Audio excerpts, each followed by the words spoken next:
खुलुमबाय रायजोफोर दानि मिरु एबसुनि आफादनि आफादगिरि दिपेन बर' सारा जि मोनद' हारिया जे एसटि बिबाय दङ बेनि सायाव दिपेन बर' सारा माबायदि गुवारै फोरमायदों आं नोंथांमोननो बे भिडिअनि गेजेरजों देखायनो थांगासिनो दं। हयथ' नोंथांमोना बे भिडिअखौ जोबजासिम नायोब्ला गुवारै बुजि मोनगोन।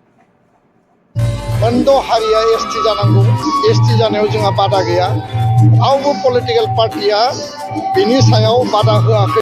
मोनद' हारिखौ गोदान एसटि थिसननो नागिरनाय बे दाबिया गोलाव समनि 2019आव भारतनि पार्लियामेन्टआव राज्यसभायाव बे बिलखौ टेबोल खालामनाय जादोंमोन, खिन्थु बे बिला थैयाखै दायो।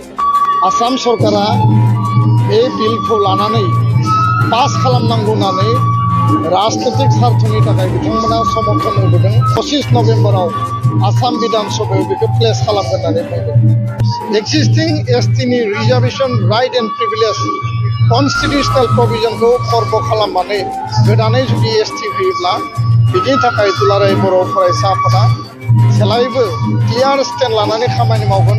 बेखौ गोदानै एसटि थिसननो नागिरनाय बे दाबि, बे प्रसेसा गोदान नङा। आसामाव मोनद' हारिखौ गोदान एसटि थिसननो नागिरनाय बे दाबिया गोलाव समनि आरो फैयै फैयै 2019आव भारतनि पार्लियामेन्टआव राज्यसभायाव बे बिलखौ टेबोल खालामनाय जादोंमोन, नाथाय बेखौ पास खालामनाय जायाखै। खिन्थु बे बिला थैयाखै दायो।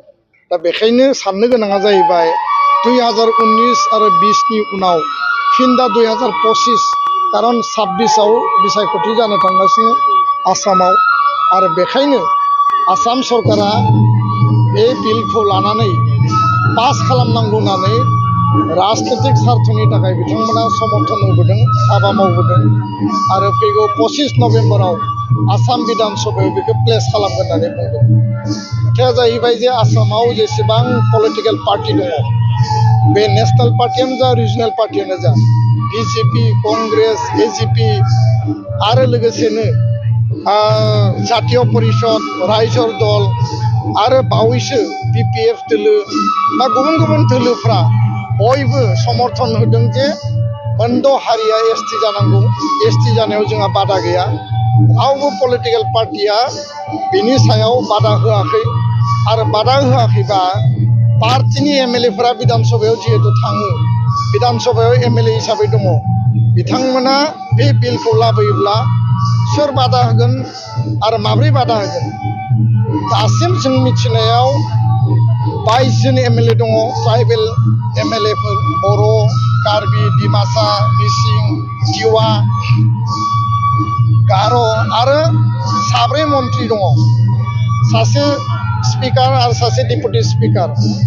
बे गासै एमएलए, मन्त्रि, स्पिकार, डेपुटि स्पिकारा ज' लोगो नांनानै गिबि मन्थ्रिजों सावरायोबा जोंनि अस्तित्व रैखानि खामानिखौ जों मावनो हागोन। आसामाव जेसेबां दल संगठन दङ, एक्सेप्ट ट्राइबेल संगठननि बादै, 14 ट्राइबेल जनगोष्ठीनि बादै, जातीय आफादनि बादै गासैबो मोनद' हारिखौ एसटि होनांगौ होननानै समर्थन होदों। दा बेबायदि परिबेसाव बे मोनसे सिरियास टाइम, आरो बे समाव बयबो आसामनि ट्राइबेलफ्रा खौसे गाथानानै जाहाथे गोदानै एसटि खालामनो थांनायाव थाखानाय एसटिफोरखौ खुनु कारनाव खहा खालाया, बे बिथिंखौ नोजोर बोनानै बयबो खामानि मावनांगौ। आरो एबसुनि स्टेन्डआ क्लियार। एक्सिस्टिं एसटिनि reservation right and privilege constitutional प्रभिजनखौ खर्ब खालामनानै गोदानै जुदि एसटि होयोब्ला बिनि थाखाय दुलाराय बर' फरायसा आफादा जेब्लायबो क्लियार स्टेन्ड लानानै खामानि मावगोन, आरो जिकुनु पର୍ଯ୍यायसिम जोङो जोंनि गणतान्त्रिक आवाज, जोंनि गणतान्त्रिक दाबिखौ जों लाखिगोन। गोजोन्थों।